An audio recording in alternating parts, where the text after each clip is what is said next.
let's talk about the winner. Yeah, Shane. So he wins the race. SVG wins the race. He was dominant all weekend. Great in practice. Good in qualifying. And then Can you say his name? Shane Van. So I thought all weekend it was Shane Van Gisbergen, which is not it. Shane Van Ginsenberger or something burger. Yeah. So Ginsenberger. Well, I feel like we should be able to say it properly. Can you help us out there, Travis? Because I don't want to. Because I thought the same thing you did. Gisbergen. Shane Van Gisbergen. Okay. I swear I've heard like so many different pronunciations. Well, I was walking out with him after qualifying, and he was saying congrats and nice lap and whatnot.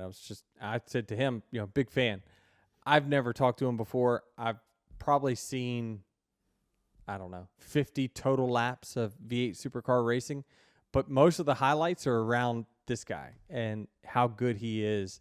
And it's cool to see Martin Truex, crew chief, all the Aussie crew members, like, I knew it. I knew he would come over here and do well. An interesting question that got posed to me. Do you think, after Chase Elliott comments, Kyle Larson comments about, hey, he's going to go back and tell everyone how bad we suck.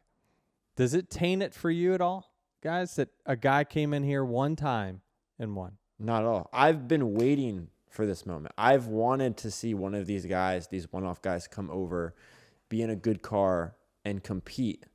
And when just because I wanted to see what would they do when they actually won the race. So for me, I think it's neat. I think it's good for the sport. I think you want other drivers like this to come over and be competitive. And especially on a track like this, the playing field is so level, right? You guys have never been here. You've never run a street course. You had a couple hours in the sim or however many hours. And this guy comes over, and this car is very similar to what he drives on a regular basis. And the track is just, I don't know, it's just an even playing field for everybody. I don't think it should take anything away from the Cup drivers. That's what if it was a road course or an oval, then I would be a little embarrassed. But a street course, I don't think you guys could be as aggressive as if it was a road course where he would have had to deal with the bumping that Jensen Button has discussed about in past races. I don't even think it's that, because if you have a problem with it, like if he was to come over here and win Sonoma or Watkins Glen or something, that's saying that your responsibility as a Cup Series driver is to be the best at every different type of motorsport, right? Road racing, ovals, dirt racing. Mm-hmm. And I don't think that's necessarily fair. I'm trying to think and create an analogy, because what the people could think is that, well, you just had somebody that we had never heard of from another country come play in the NBA and beat LeBron James and whatever. Isn't it kind of... And what I say is, no. They're playing... Their ball is square. Like, it's a square hoop. It's a square hoop, and everything is different. Like, we came to his world more than he came to our world. Does that make any sense? Like, we were racing in his environment more than he was racing in our environment. Does that make any sense? Because street racing is a lot of what they do. Street racing around these barriers, blind corners. The cars are similar. I'm saying that, again, if it was on an oval, this would have been right the single most incredible accomplishment. I mean, it was. 60-some years it had been since someone won in their first start. What he did this weekend was unbelievable. It really was. I was in awe of this guy's talent. I mean, and if you looked at where he was fast on the racetrack, it was where all the walls were. Where all the tighter the track was, the faster he was versus the field. But this is... Go ahead. But what I'm saying is that, again, it wasn't road courses that we had all run before. So we had never run it before. He had never run it before. And I'm just saying that the street race in general is what he does. Right. We have not done it. So while it may seem that he just comes into our series and wins, again, we came to his world, in my opinion, more than he came to ours. Right. But also, I feel like this is something that this NASCAR has been wanting to see, or has been trying to get right. You go to Bristol Dirt and you have Jonathan Davenport and all these guys who are dirt racers running just a dirt race, and the media attention is around, oh, this guy's an experienced dirt racer, blah blah blah blah blah. We want to see them succeed. Yeah, but here's the difference: is the dirt cars that they're running are so different than what we. I understand, but the narrative is still the same. This guy runs dirt; he's gonna be good here. That's kind of the narrative that is pushed around these races. I agree that that's the narrative, but that's not. It's not fact, because they're coming into a car that is way different. Right. What we're saying is that the cars they're not the same. They're not the same, but they are similar enough to where, I'm thinking about this on the fly, right? And I'm thinking the counterpoint on the other side of my shoulder, and it's saying they said he was shifting with the opposite hand. And so that, to me, it blows my mind that, I guess I could do it, but I probably wouldn't be very efficient shifting with the other hand. They said a shifter on because he sits on the other side of the car. Yeah. So he sits on that too. Oh. Yeah, so normally he's on the right side and shifting with his left, and now he's on the left shifting with his right. Oh, this guy's just like the baseball player, Ohtani. He just does it both ways. But here's the thing: just because he's unknown, that just means that us in America aren't paying attention to knew other. about him. Yeah, like I'm saying, fans. Yeah. Fans not knowing about him. That's our fault. That shouldn't be held against you as drivers. We knew he was really good, but this is just blowing my mind as we're talking about it. He's on the wrong side. He's on the other side of the car. All on the broadcast, they're all talking about him using the clutch and all that. Yeah. So when he's racing in his supercar, it's backwards, and also I think he talked about the shifting is how he does with the feet too. They were getting into it at a pre-race with his interview that he did. But yeah, everything's and because then he also talked about crown him greatest athlete in the history of sports. He went from one side of the car to the other. I did that when I went to Japan for Toyota, and I ran out like a GT3 car. It took me forever to get comfortable driving from the other side of the car. It's just different. It's just way different. Holy cow. Yeah, it's, again, we're trying to make a point one way or another here, and it's everywhere you turn, it's pretty amazing what he did. But big picture, how do you feel about him coming over here and winning a Cup race?